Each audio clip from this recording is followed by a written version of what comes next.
Ô, Andreas, é difícil imaginar uma razão plausível para que o julgamento de Bolsonaro e os seus aconteça na primeira turma e não no plenário do STF, sem que seja aquilo que apurou a nossa Mônica Bergamo.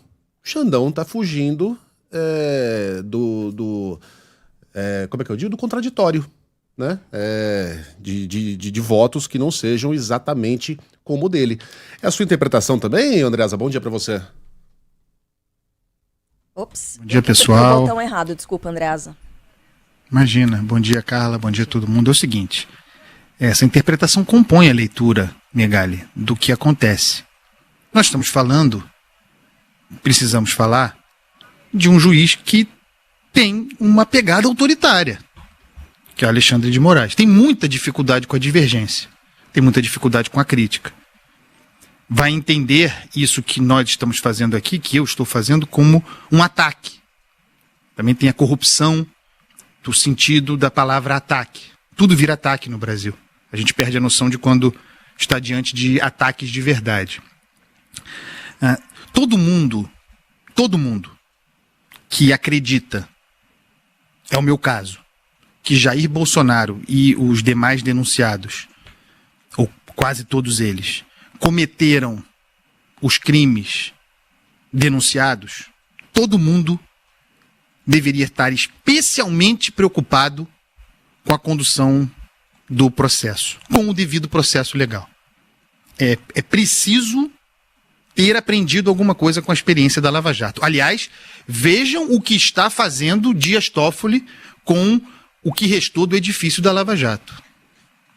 As duas coisas coexistem, tanto relativamente ao movimento golpista quanto relativamente à corrupção. As coisas coexistem.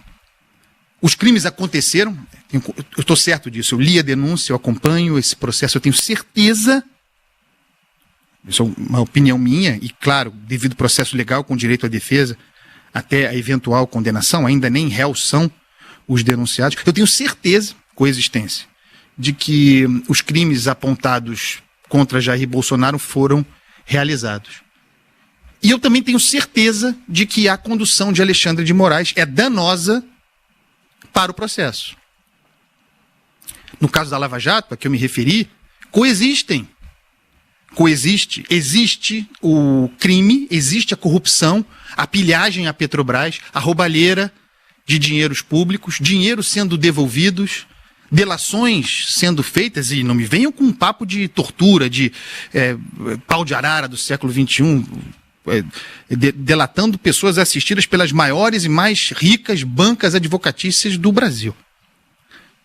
A corrupção houve. Os corruptores e os corrompidos. E há também os problemas no devido processo legal da Lava Jato. O que a gente aprendeu com isso? Porque agora, de novo, Megali, para entrar na sua questão, surge uma preocupação sobre, nesse caso específico que você se referiu, o locus do julgamento de Jair Bolsonaro. É uma questão, há várias outras problemáticas nesse processo. Qual a razão para esse julgamento se dar numa turma? É o julgamento, goste-se ou não do sujeito, é o julgamento de um ex-presidente da República. É uma causa complexa, é uma questão que divide a sociedade. Se o Supremo Tribunal Federal vai julgar essa questão, nós precisamos exigir, como sociedade, a palavra do plenário, do pleno, dos 11 ministros. Daí que vem a legitimidade do Supremo Tribunal Federal. Sempre bom lembrar que os ministros não têm voto, eles não são eleitos. É a razão por que a individualidade deveria ser esvaziada, o monocratismo deveria ser exceção. O colegiado é a expressão. Impessoalidade republicana é um princípio constitucional da casa que guarda a Constituição. Não é admissível como argumento a ideia que prospera de que não seria bom para o julgamento de Bolsonaro e da eventual condenação haver divergência. O que é isso, se divergência há na sociedade? Se tem gente que acha que Bolsonaro não é golpista, tem gente que acha que Bolsonaro é vítima, não é o meu caso. Mas isso faz parte do debate público. Se há divergência no Supremo, ela precisa aparecer no julgamento. Que preocupação é essa de que Bolsonaro ou quem quer que seja precisa ser condenado unanimemente para dar força para o ministro? Que é isso? Agora, para que o julgamento saia da turma e vá para o plenário, o Supremo tem de se impor a Alexandre de Moraes. Porque é uma subordinação. Sinto muito, ministro Barroso e tal. Há uma subordinação nesse momento. Alexandre de Moraes parece fazer o que quiser. E ficam os ministros do Supremo mandando recado. Não estou gostando disso, gostaria de que fosse no plenário. O que é isso, gente? Essa é a quinta série? Quem vai dizer, gente, esse julgamento tem que ser... Quem vai abrir a divergência? E não é por falta de espaço para falar, porque os ministros do Supremo falam sem parar o tempo todo sobre tudo. Quem vai dizer, olha, esse julgamento é muito importante, tem de ser no plenário. É aquilo de que a sociedade precisa. Então, essa é uma entre as várias questões. E nós, como imprensa, quer dizer, quem sou eu para dizer o que as pessoas têm de fazer? Eu, como jornalista, como membro da imprensa, eu vou bater nessa tecla diariamente.